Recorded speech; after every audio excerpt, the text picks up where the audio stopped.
చేసినట్లేదు, sorry చెప్తున్నట్లేదు, ఏదో డిమాండింగ్గా మాట్లాడుతున్నట్టుందని చెప్పి ఎన్ని ట్రోల్స్ అంటే, ఏడుచుతున్న వీడియోకి కూడా మీరు ట్రోల్స్ వేసి చెప్పారు అలాగా. అపాలజీ చెప్పిన వీడియోకి కూడా మీరు ట్రోల్ వేశారు. ఇప్పుడు చూడండి తన పరిస్థితి ఎలా ఉందంటే హాస్పిటలైజ్ అయ్యింది. హాస్పిటల్‌లో బ్రీతింగ్ అందక ఐసీయూలో ఉంది. ఆక్సిజన్ పెట్టారు. అసలు ఇటువంటి ఘోరమైన స్థితి ఎవ్వరికీ రాకూడదు. తను చేసింది తప్పే అండి. నేను కాదనట్లేదు, ముమ్మాటికి తప్పే. కానీ తను చేసిన తప్పుకి రియలైజ్ అయ్యి సారీ అడిగింది కదా! యాక్సెప్ట్ చేయొచ్చు కదా! పెద్ద వీడియో చేసే స్థితిలో లేదు తను ఆ రోజు. అయినా కానీ సారీ అడిగి వీడియో చేసింది. కానీ ఈరోజు ఆ వీడియోకి కూడా ట్రోల్స్ ఏస్తున్నారు. మీమ్స్ పేజెస్ వాళ్ళు, ట్రోల్స్ పేజెస్ వాళ్ళు ఎవరైతే ఇన్‌స్టాగ్రామ్‌లోని, యూట్యూబ్‌లోని థంబ్‌నెయిల్స్ పెట్టి మరి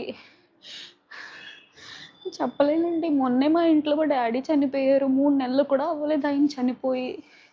ఇంక ఈ బాధ తట్టుకునే ఓపిక, శక్తి కూడా మాకు లేదు. ఇంకో చావు మా ఇంట్లో జరగొద్దని నేను కోరుకుంటున్నాను. ఆ పిల్లకి ఏమవుతదో అనిపించింది. పచ్చళ్ళ బిజినెస్ వద్దు, యూట్యూబ్ వద్దు, ఏమొద్దు. అది సేఫ్‌గా ఉంటే చాలు. ప్లీజ్ మీకు దయచేసి రిక్వెస్ట్ చేస్తున్నాను. ఈ ట్రోల్స్, మీమ్స్ ఏవైతే ఉంటే కొంచెం ఆపండి. మిమ్మల్ని రిక్వెస్ట్ చేసుకొని అడుగుతున్నాను.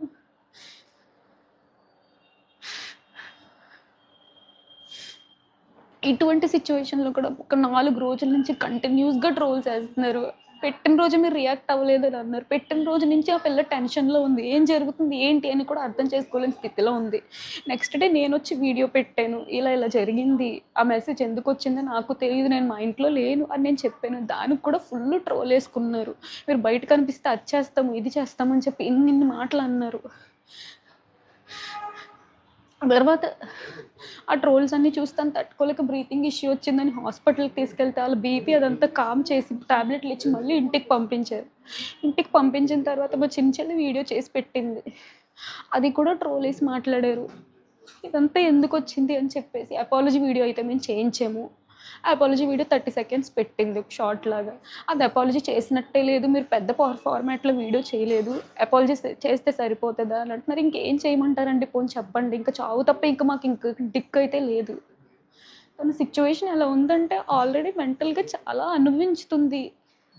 ఊపిరి అందక ఇప్పుడు ఈరోజు బెడ్ మీద ఆక్సిజన్ తీసుకునే పరిస్థితుల్లో ఉంది. ప్లీజ్ అండి దయచేసి ట్రోల్స్, మీమ్స్ ఏవేవైతున్నాయో ఇక నుంచి ఆపేస్తారని నేను కోరుకుంటున్నాను.